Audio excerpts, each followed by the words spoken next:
today, I chose some objectives. And the first one is to think about what teachers do.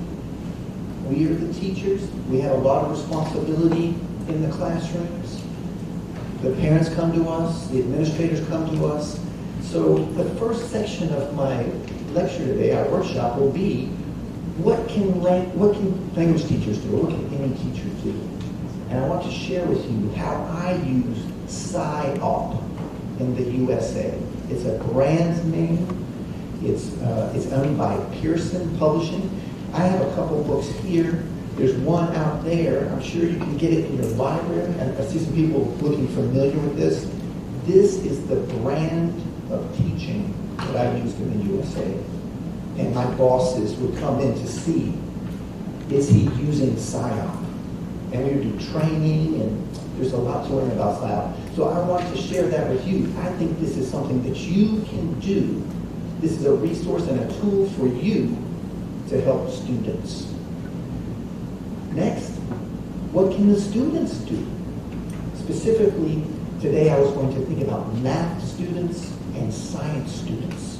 Under the umbrella of STEAM, we've also got some art and this and that. But today, I want to talk about what do math students do and what do science students do. And hopefully, we can get a clearer picture. Because sometimes we just say, oh, they're going to learn history, they're going to learn, some algebra. But that is not specific enough, I think, for me to make a good plan and to assess, did they meet these little goals? So what do the students do? And then the third window or the third lens that I want to look through is, what can the language do? Because this is going to be a specific kind of language, the language of students and teachers. We're going to call it the academic language, which can be very different from the language of the airline industry or medical work. And we call this English for a specific purpose. If you want to be a nurse in America, we can teach you that much English, to work in a hospital. So these are the objectives I hope we can do in 3 hours.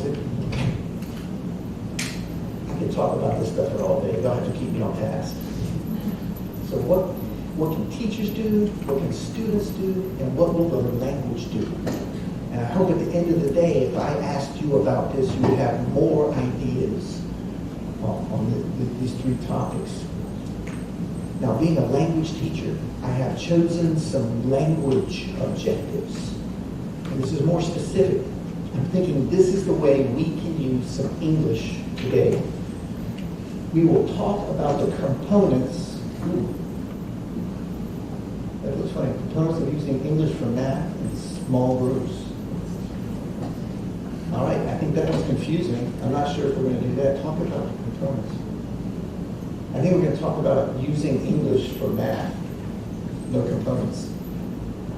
We will write some language objectives.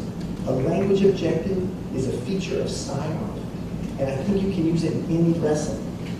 And so we're going to practice that today, writing a language objective. And I hope that's a takeaway. I hope when you return to your classroom, you can choose a language objective for your very next lesson. We will read about standards of math and science practices in English and Chinese. And I hope you got that handout. I've tried a couple times to get some Chinese in there. So I opened it. No, it didn't work.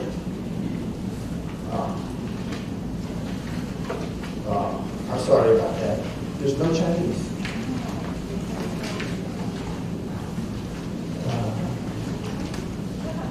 There's no Chinese. Okay. Sorry about that. What about you, though? Can I hold for a moment? It's near the back. And I've tried a few times at the Chinese translation. I'm open to any feedback that you have about what the Chinese says. I'm pretty clear on the English part. But we're going to read about math and science practices. And this will help us really imagine what do the students do in class? And we will write a lesson plan as a group, kind of following the model. So in this kind of situation, we will all sort of be writing similar things. We can do this together.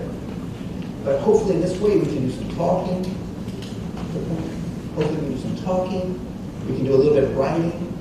And if you don't want to write this, you might say it. We're going to do some reading and then here a little more writing. These are my favorite language objectives. In the USA, I do not teach listening. My students hear English all the time. In Taipei, I often will teach them listening too, because my students might not listen to English when they leave the classroom.